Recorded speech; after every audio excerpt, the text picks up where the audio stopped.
Won't stay here another night if I gotta sacrifice who I am on the inside. I'd rather be an outsider. You can stay if you like. I'll see you on the other side. I wanna live the free life. I'd rather be an outsider. I'd rather be an outsider.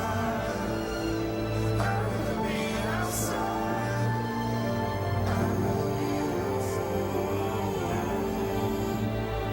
Something's bigger than you and I. Right on the other side.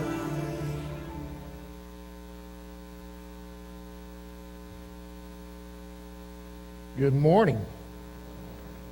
For a while, I thought you were going to stay in the dark for the whole service. It's good to see you outsiders here this morning. We're in the midst of a series which we're talking about what it's like to move from being kind of on the inside and being on the people who applaud you and have status and recognition, and then kind of being moved out of the mainframe of things, pushed to the margin of society. And if you've been here, you'll understand that kind of we got through, talked about 5 stages that happen in persecution last week. A guy by the name of Charles Pope has kind of documented this from like the 1st century all the way up to now. And he says there's 5 distinct stages. Stereotyping, which is talking about when people begin to take descriptions of a few and apply it to a whole group. Then the next step is vilifying, where then that whole group begins to be charged with names stuck to them or labeled to them that says basically that they are against human dignity all the way across the board, and so they're vilified in all of their actions. The next step, he says, is marginalization, where because of those vilifying remarks, the Christian group, is moved to the corners of society, moved to the outside edges of society. They're not allowed to be a part of the public forum whatsoever. And then the 4th stage is where we say it's criminal to be a Christian or criminal to hold your faith. The last step is finally what we call persecution, and that can be a wide variety of different things, whether it's arrests or death or beatings or some things like that. Now, in the United States, we primarily are not experiencing level 5 type persecution, but it is true that there are many countries across the world that experience that. I read some statistics this week that just absolutely blew my mind. Every month on the average, there are 322 Christians who are killed because of their faith.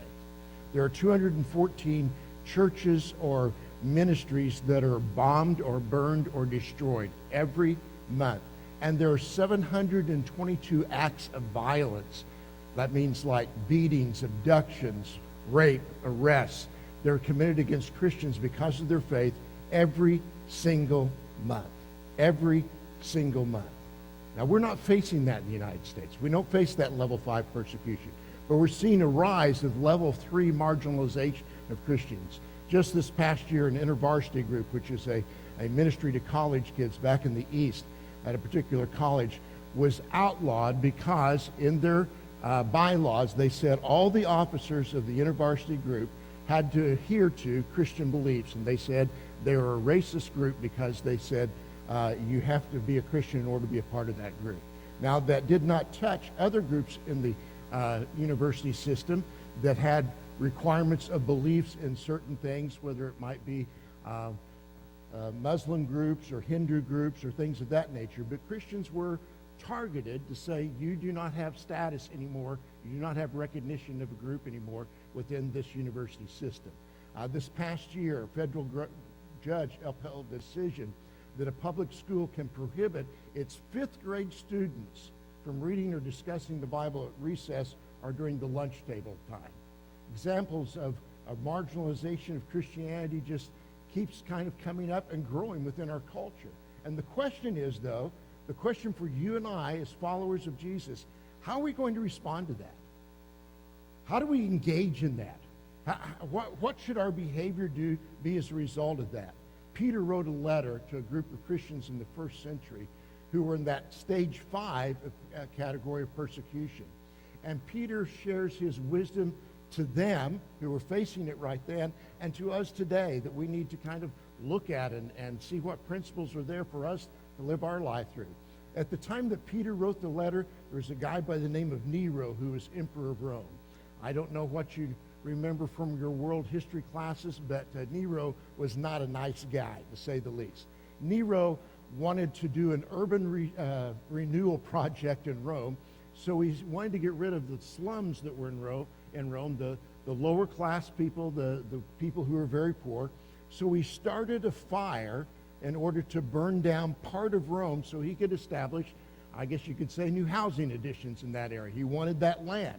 And so he set fire. Unfortunately, the wind changed, and for 9 days, not only did the poor section burn down, but also some of the wealthier sections in Rome burned down. And during the whole time, it is said that Nero was in the palace singing and playing his violin with glee over the situation, that he was going to be able to have a clean slate to be able to redo Rome.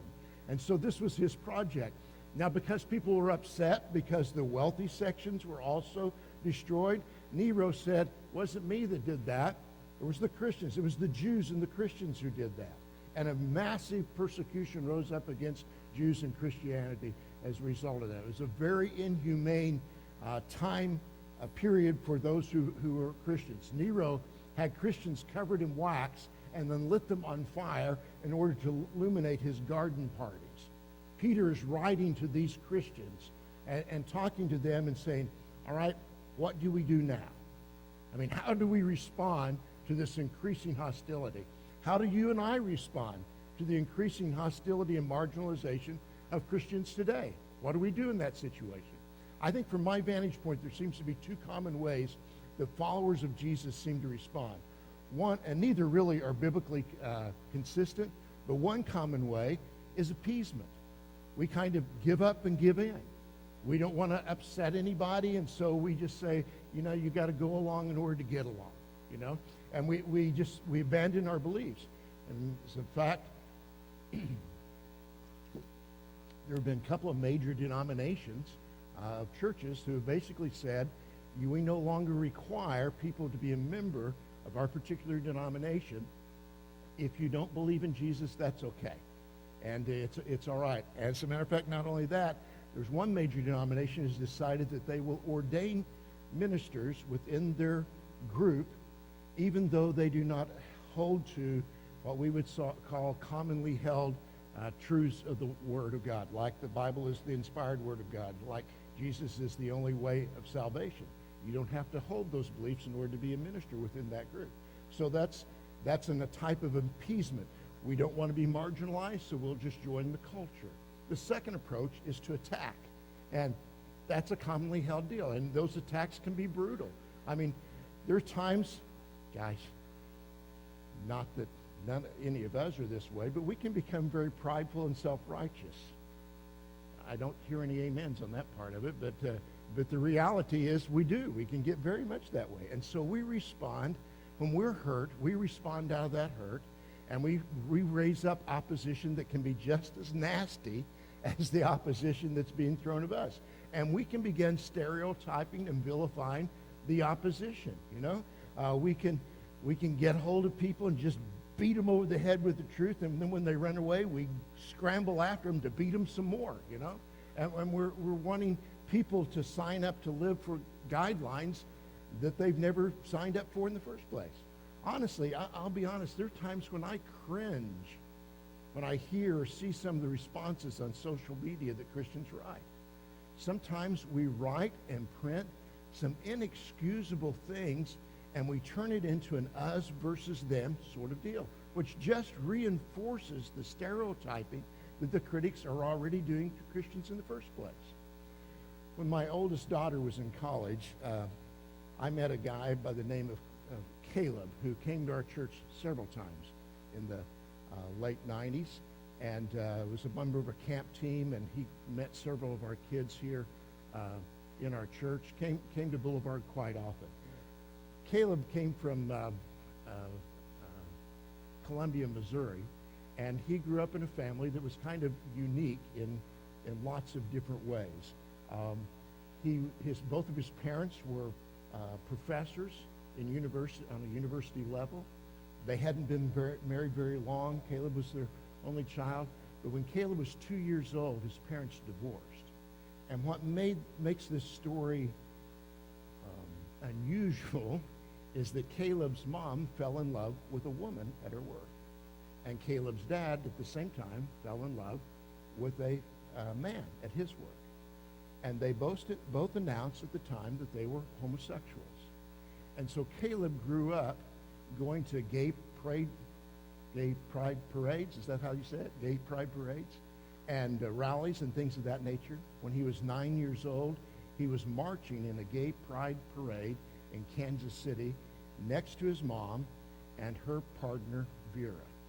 Caleb, 9 years old, is walking in this parade, and he looks over to the side, and a guy with a cup of urine throws it on his mom's partner and begins to call her all sorts of names that I won't repeat in church. And he turned to his mom and he said, "Mom, why in the world would that man do such a thing?" And his mom said, "Because he's a Christian, and Christians hate people." That was Caleb's introduction to Christianity. That was his first exposure to Jesus. And he could tell you other stories, other negative experiences, but that one was the introduction. When Caleb was in high school, 15, not quite 16 years old, two buddies in his high school invited Caleb to come to a Bible study, and Caleb went. Jenny Havens, who was married to Mike Havens, our former youth minister, was in the same Bible study. And the person teaching the Bible study is a guy named Joe Weiss, who Mike is now working with in Dallas. But he went to the Bible study a bitter, angry kid. And primarily, Caleb would tell you that he went there to disrupt the Bible study. He would say that his goal was to provoke Joe's anger. Joe was very patient with him. And over time, Caleb's friends were patient with him. And even though he didn't want to, Caleb began to like and somewhat respect these guys. And he decided at some point he would begin to read the Bible for himself. And he opens his Bible, and the first place he turns to is John chapter 8, talking about the woman who was caught in adultery. And he was amazed because Jesus didn't act the way that he had always heard Jesus reacted to people. He didn't yell at her, doesn't berate her. He stands up for her against some bullies. They're ready to throw rocks. And then Jesus says this very remarkable thing to this woman. He says, "I don't condemn you. Go and leave your life of sin." And so he offers her love and grace. He offers her compassion. He says, "I don't condemn you, but go and leave your life of sin." So Caleb is introduced to a much different Jesus in John 8 than the one he had experienced in Kansas City. The human instinct is to respond to opposition with opposition. When somebody comes against us, we move against them. That's instinct, fight or flight, you know? And so we're ready to fight, at least lots of us are. That's my first instinct. And Peter knows that all too well. I mean, Peter is known for being a pretty impulsive guy. When the crowd came against Jesus and the soldiers were going to arrest Jesus, do you remember what Peter did? His first reaction was grab a sword from somebody else and cut off this guy's ear. I would say that's the fight syndrome, wouldn't you? I mean, he was, Mr. Ninja there. Unfortunately, Jesus said, "Don't do that," and he reattached the guy's ear. Pretty cool on Jesus' part, Now, how are you and I going to respond in these moments? Peter says that as followers, we're called to be people of conviction. In other words, we don't back down on our conviction, but we're also called to be people of compassion. I think we need some definition as we go along this morning so we're all on the same page. I would say this: belief, when we talk about beliefs, we believe certain things. Belief is kind of an acceptance of the truth. It's a recognition that something is true. That's what belief is. Conviction goes a little bit further. Conviction says, I will demonstrate my belief. In other words, I will carry out, I will demonstrate, I will live out whatever that conviction, whatever that belief is. So how do you know if it's a belief or conviction? Well, these Christians that Peter is talking to are finding out. I mean, like when people mock you, when people make fun of you for being a Christian, you find out whether it's a belief or a conviction. When people start marginalizing you and pushing you to the side, saying, you don't even need to be in the marketplace, you find out whether it's a belief or conviction at that point. When we start experiencing some pressure, maybe it's from family, maybe from friends, as we experience this pressure, it turns out that belief may not be so much of a conviction. It's really more of just an idea, and we kind of go quiet with it. Howard Hendricks says, a belief is something you will argue about. A conviction is something you will die for. Now, getting down to where we live, the tension that you and I are called to is this. As outsiders, as alien citizens, we've been called to a different standard. And that is, he has asked us to be compassionate in our convictions. We are to be able to display those convictions, stand for those convictions in a compassionate way within our life. And that's a tension. That's tough to do. And anybody that tells you any differently, they've not had the courage to be able to follow that through. It takes a lot of courage to be compassionate when somebody is mocking you. Isn't that true? I personally want to power up. I want to beat them up, whether it's word-wise, that tends to be my way of doing things, or fisticuffs. That's kind of what we do. So that's the tension. And oftentimes, those values are presented as contrary as one another, a conviction and compassion. Some would say if you believe that this is true, and these things are not true, then that doesn't make you very compassionate. In other words, if you believe certain things are absolutely true, and somebody else over here says these things are absolutely true, and you say, no, one of us has to be wrong, then you're not very compassionate. Compassion, as the new thought process goes through, means you need to agree with everything everybody does and like what they do. And you're not loving. In other words, some people say if you stand for a conviction, so if I say this is what I believe and this is what that it's true, and you don't think that way, then that gets labeled as intolerant. How many of you ever had that word thrown out at you, that you're being intolerant? Yeah, I have. And I think if you get into conversations very long in the world in which we live, and you espouse a Christian conviction in your life, you're going to be labeled as being intolerant. So what does tolerance mean? This is a word that gets thrown around a lot. Tolerance in the dictionary, this is the Oxford Dictionary, says it means to recognize and respect others' beliefs, practices, etc. That's okay. And what's the last part say? Without sharing it. In other words, I can believe something is true. You may believe something is true. And I say, all right, I respect you for your belief, but I don't share your belief. I don't believe you're right on that. That doesn't mean I'm intolerant. That means, in fact, I am tolerant. That I will allow you to have that belief, and I will engage in conversation about it, and I'll respect you for it. I will listen to you, but that just means I'm tolerant. It doesn't mean that I agree with you. There's another kind of tolerance. Let me say this. Guys, as Christians, we can respect a person. I can care for a person. I can value a person. There are lots of people in my life that do not agree with things that I hold as convictions. And I can respect them, I can care for them, I can value them, but I can still think that they're wrong. And that's okay. I don't have to agree with them. And Jesus was constantly doing this. As a Jewish man, he violated all kinds of social practices in efforts to be tolerant, to reach out to other people that others were not reaching out to. Now, the problem these days is when the word tolerance is thrown around, it doesn't mean that anymore. There's a book out called The New Tolerance, in which they say tolerance these days are being understood in this way. Every individual's beliefs, values, lifestyle, and perception of truth claims are equal. Is that possible? What color shirt do you think I have on this morning? Somebody just tell me. No, it's white. I believe this is white. Are you going to disagree with me? Yes or no? Yes?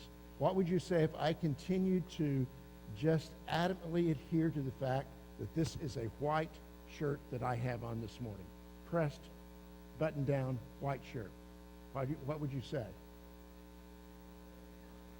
Now, some of you older people are saying, he's crazy, but we've known that for a long time. But what would you say? You're wrong, all right? Have you had your eyes tested? Can you see color? Things of that nature, all right? So there are some things in life where that's not a possibility at all. If I believe that this is white and you believe this is black, one of us is wrong. Now, I can value you as a person that you don't think this is white, and you can value me as a person because I don't see the right color. But one of us is wrong about that. Would you agree with that? All right, so tolerance has nothing to do necessarily with the idea that everybody is right. Not everyone can be right on every subject.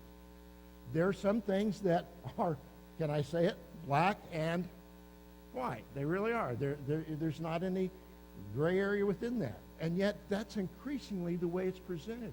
It's not enough just to show respect to someone who has different beliefs, but we can't say, well, this is true and this isn't true. And when Christians talk about absolute truth, they start to have more abuse heaped upon them and more times where they get marginalized. And we respond because nobody likes to be marginalized, right?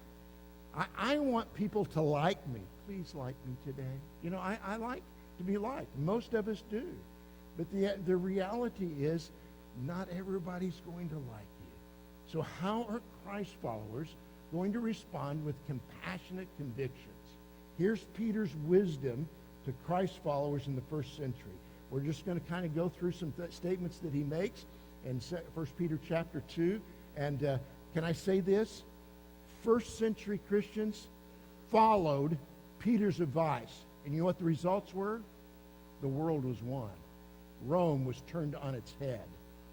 Totally different situation because they responded with compassionate conviction. So here's what Peter says. First thing, don't you love it? First thing is he says, do good.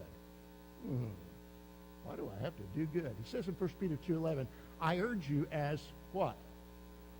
Foreigners. We talked about that last week. And who? Exiles. So all of us are just travelers passing through. This earth is not my home. I'm just passing through. My citizenship is someplace else. My country of destiny is my citizenship. My country of origin, I'm an exile. I'm an alien in this time. And so he says, I urge you as foreigners and exiles. That's our identity. And that identity leads to a behavior. To abstain from sinful desires which wage war against your souls. Okay, so first of all, he says, I urge you to do something. I want you to be good. All right? I want you to do good. And so he says, from your identity is going to flow your behavior.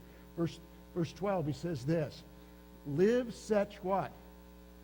Good lives among the Gentiles, that though they accuse you of doing wrong, they may see your good deeds and do what? Glorify the God on the day he visits us. Verse 15 goes on and says this, for it is God's will that by doing what? Good, you should silence the talk of foolish men. Friends, the early church flourished, I believe, because under times of intense persecution, they let their compassion, they let their love silence the ignorant, foolish talk of individuals around the empire. New York Times editorialist Nicholas Kristof wrote a column about evangelical Christianity. Now, Kristof is not an evangelical Christian. As a matter of fact, he would call himself probably an agnostic. But he says this, evangelicals are disproportionately likely to donate 10% of their income to charities, mostly church-related. More important, they're also disproportionately likely to go to the front lines at home or abroad in the battles against hunger, malaria, prison rape, human trafficking, or genocide. Some of the bravest people you meet are evangelical Christians who truly live their faith. And he says this, I'm not particularly religious myself, but I stand in awe of those I've seen risking their lives in this way. And it sickens me to see that faith mocked at New York cocktail parties. Christoph sees the compassion. He sees the acts of doing good that Christians do for humanity. He's not particularly religious, but how do you argue with it, he says? There's something different in their lives. That's compassionate conviction. I've spoken several times about Rodney Stark, who taught sociology at the University of Washington. He published a book several years ago. At the time he published it, he did not claim to be a Christian either. But the book is The Rise of Christianity.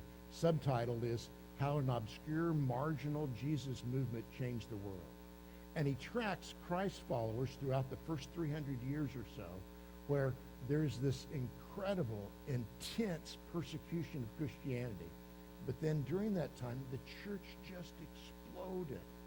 And it didn't make any sense from a historical, sociological standpoint when you look back on it. Here's a sociological group that was stereotyped, vilified, marginalized, criminalized, and persecuted, and instead they rapidly spread throughout the Roman Empire. How in the world did they do that? How did the Christian church explode on the scene in such a way when people like Nero were doing their best to destroy it? Christians didn't run for office? They couldn't. They didn't cast a vote? They couldn't. There was no religious freedom or Bill of Rights. There was no democratic or republic system. But the church turned the world upside down. How's that possible? And he gives some different examples. For one, he talks about abortion, specifically the killing of infants after they're already born. And that was common in the Greco-Roman world. It was an accepted practice that was usually exercised when the child, listen, was female or had physical disabilities. The common practice was for an unwanted child to simply be placed in the woods for wild animals to find, or perverted people to come along and retrieve. It was true of almost all deformed babies that had some kind of physical deformity. They were simply abandoned. The word was they were aborted. The early Christians said, no, we're not going to do it that way. They didn't just practice that within their community. They went out into the woods and they found children that had been left, and they raised their children in their homes. That's how the first orphanages were established in the homes of Christians. The church valued women, and they protected children in a culture that did neither. Christian men were called in the church to love their wives. In fact, Peter says, husbands, love your wives as equal partners. Now, I say that today, and every one of you go, well, duh. Of course we're supposed to love our wives as an equal partner. I mean, duh, and that's just the way it is, isn't it? In that day, it wasn't.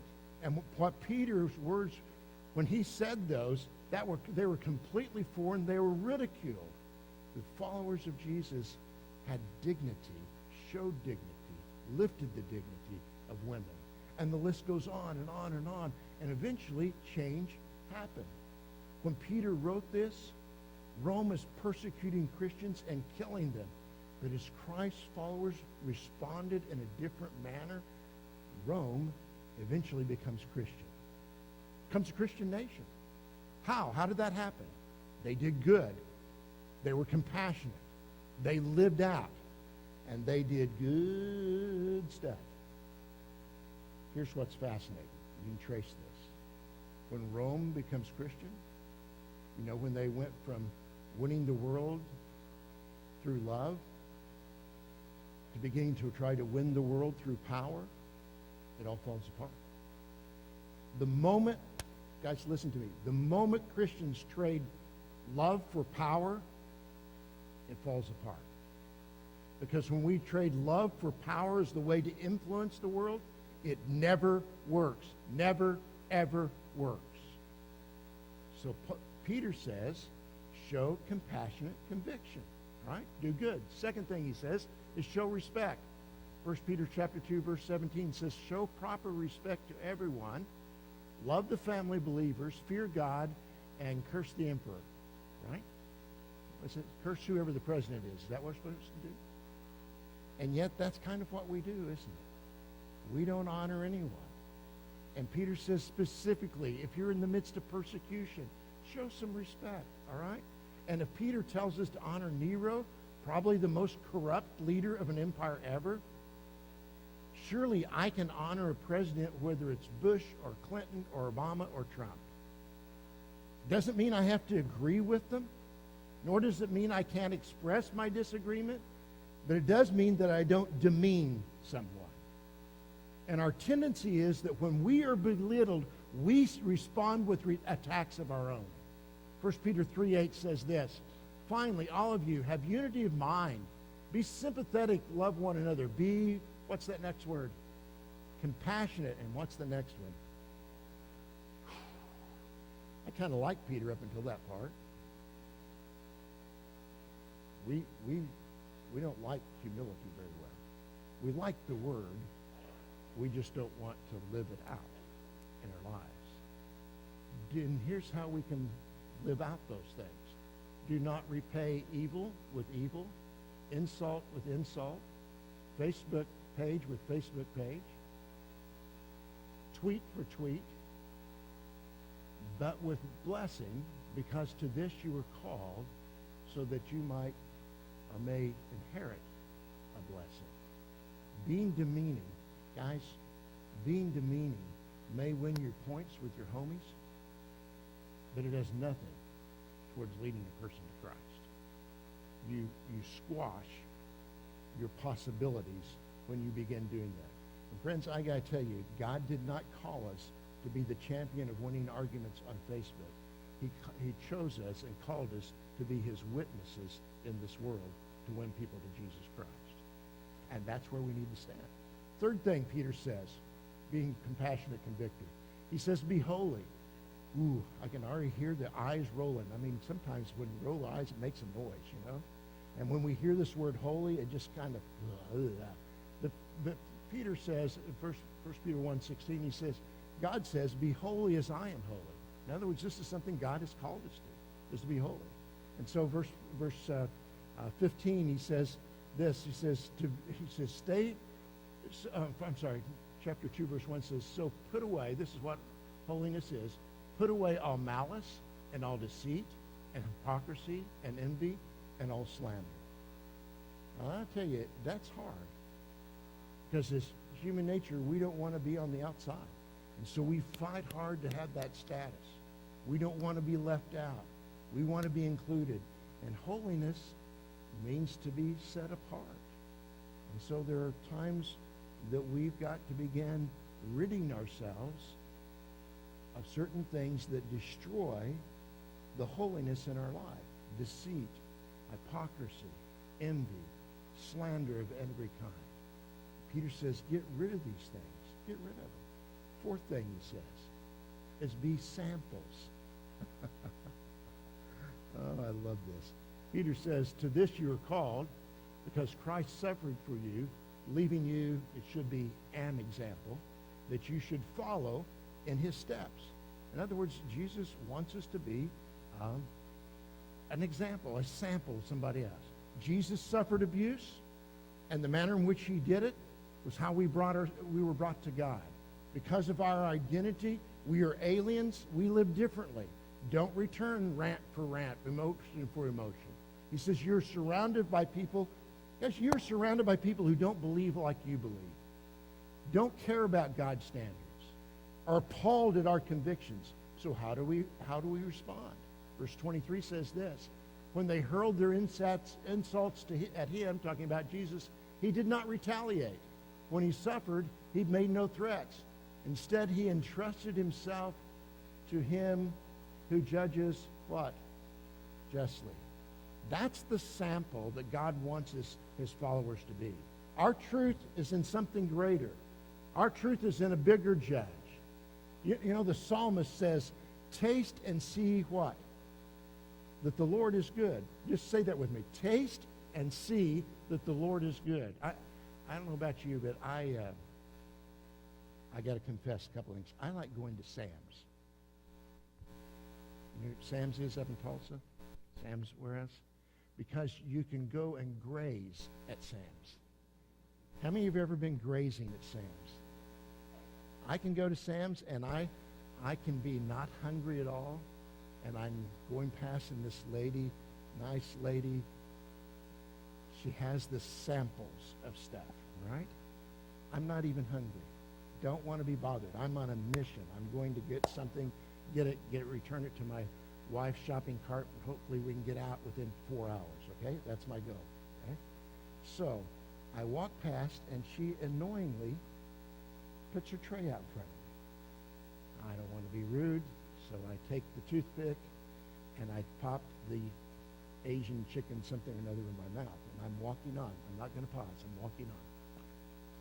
And I chew on that, and I think these would make a really good supper some night that even I could fix.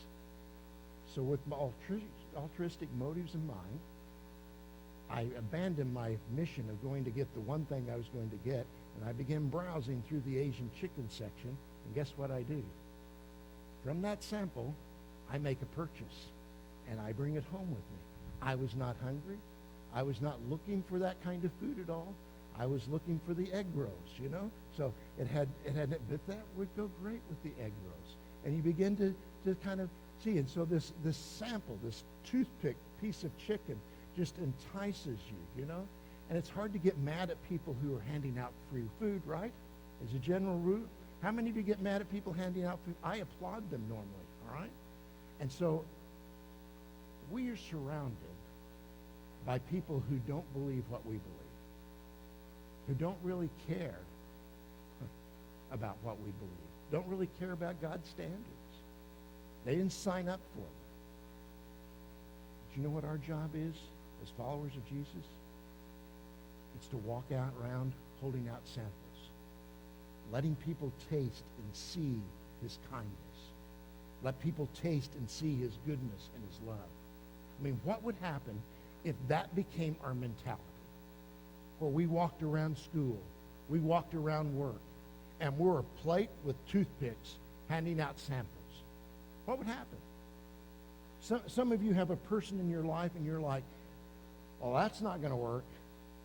Man, I've tried to hold out samples and they just knocked the plate over. Everything I talk to with this guy turns into a debate. I just need to be able to prove him wrong. Is there a way I can prove him wrong? You got somebody like that in your life? You got somebody in your life who doesn't care, doesn't show any interest? Well, here's what I'm telling you. That somewhere along the line, there becomes an emptiness in life, as Peter calls it in his first chapter. An empty life that leaves them hungry. They're wanting a sample.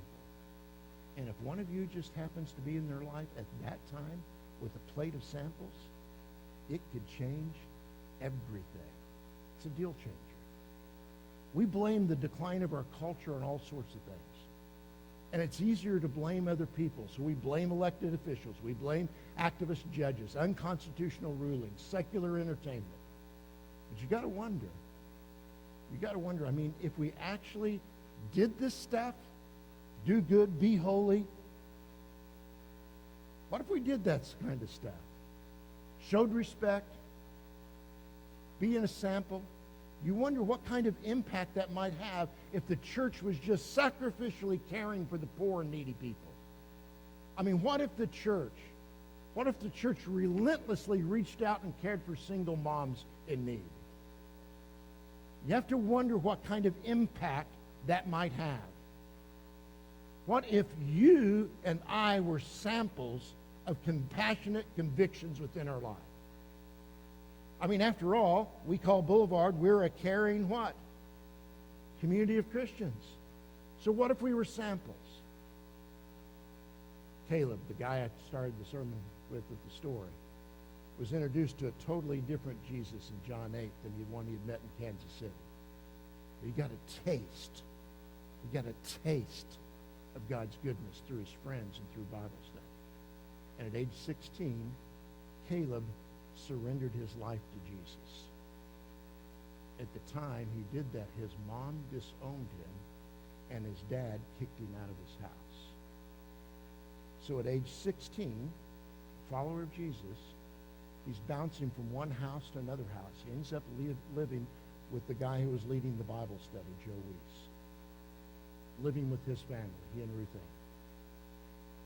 And there he continues to be exposed to an authentic Christian lifestyle. And he continues to grow in his faith. These days, Caleb is the pastor of a church in Southern California. And a couple of years ago, Caleb had the privilege of baptizing both his mom and his dad into Christ. It took a long time for them to have that kind of hunger. But eventually, feeling disillusioned, they began to ask questions. Mom got sick, lived with Caleb and his wife for a period of time, and there she experienced that not all Christians hate.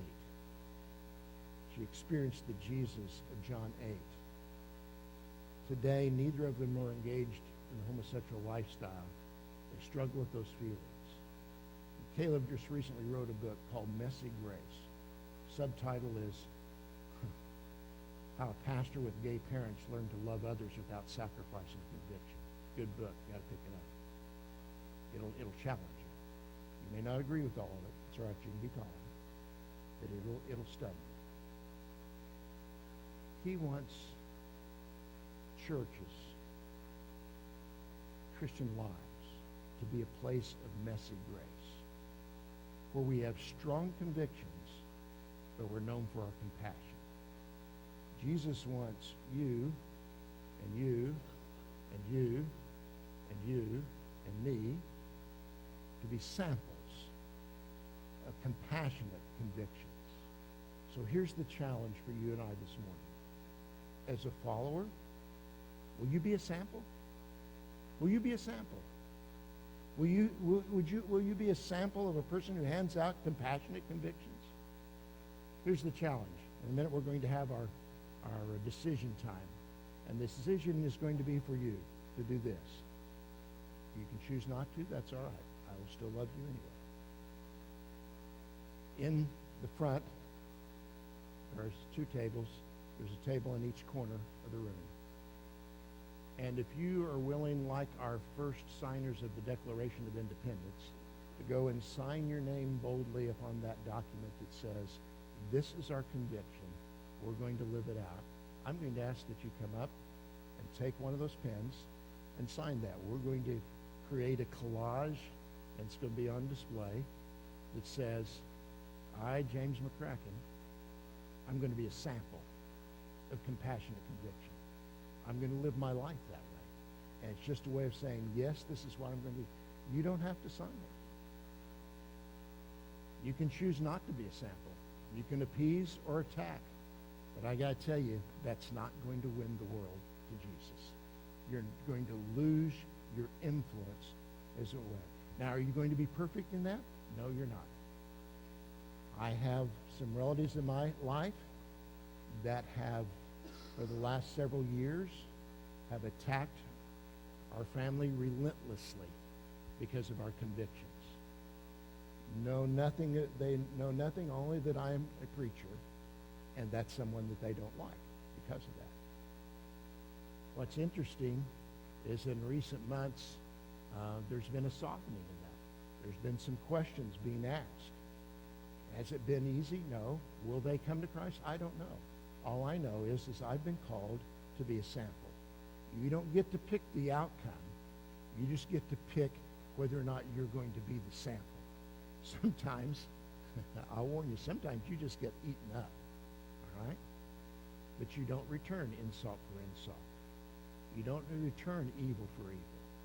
And by doing that consistently and consistently and consistently, it makes an impact on other people's lives. Band's going to play. You can come up to one of those 4 stations, sign your name. If you have a public decision that you need to make this morning, myself, some of the staff will be out front. Be happy to talk to you about it. Let's stand. Be ready to move if you want to.